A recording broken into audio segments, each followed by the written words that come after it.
My name is Maddie, and my speech is on prisoners' right to vote in America.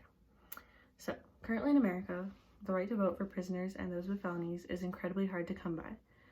And every year, millions of Americans do not have the right to vote simply because they're incarcerated or they've had a felony before.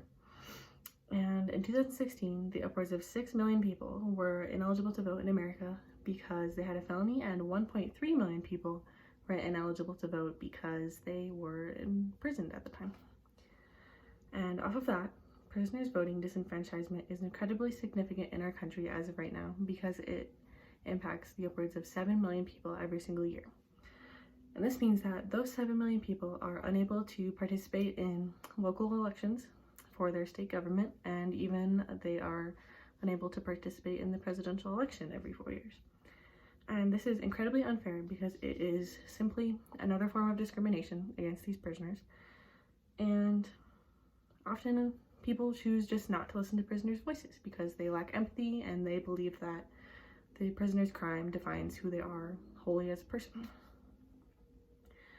And so as for laws in the US, each state harbors their own laws on how they get to choose how prisoners and those with felonies get to vote. And 11 of the most restrictive states in the US don't allow prisoners to vote at all during their sentence, and they don't even allow them to vote while they're on probation or parole. And sometimes, even after they're done with probation or parole, they still don't get to vote, and it takes even longer for them to regain their rights. And only 2 states in America, Maine and Vermont, don't ever take away voting rights, which is cool. And as for the impact that not allowing prisoners to vote carries, it more heavily impacts certain groups, such as Black Americans. And this is because Black Americans are much more likely to be arrested and imprisoned for crimes, the same crimes that white people commit, according to Lopez. And that's just blatant racism. And this leads to an incredibly heavy impact on Black voters, which leaves them at a disadvantage, which is blatantly discriminatory. And overall, allowing all prisoners to vote like normal while incarcerated would allow for a much more even playing field, and it would lessen voting disparities.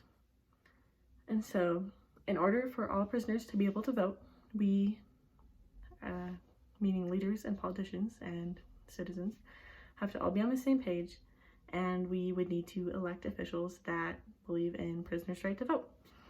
And most of the problem is just average Americans, regular people, just lacking complete empathy towards prisoners and defining their crimes for them as a person.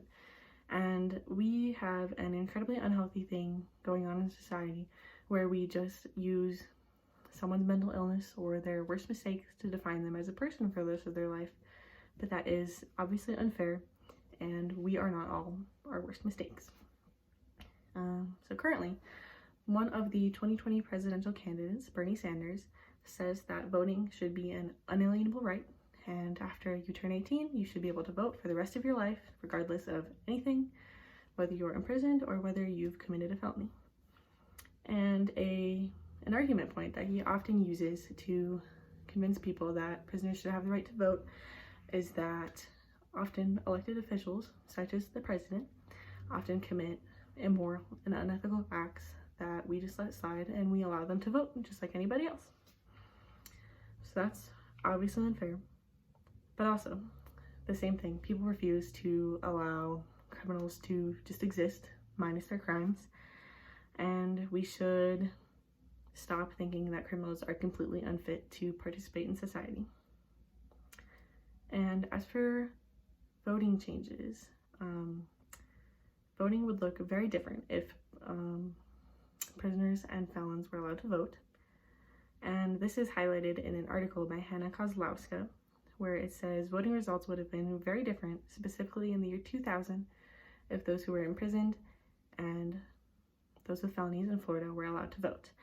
And so they did a study on 900,000 people unable to vote due to being incarcerated or having a felony.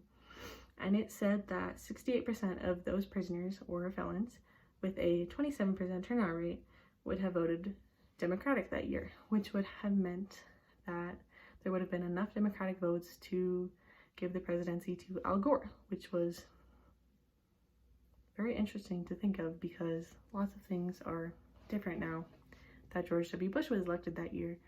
And it's interesting because it just goes to show how different the world would be if we would allow prisoners and felons to vote every year like they should be able to. And so, as prisoners and voting rights for felons is a largely debated topic in the world, it seems very impossible to allow it to happen anytime soon.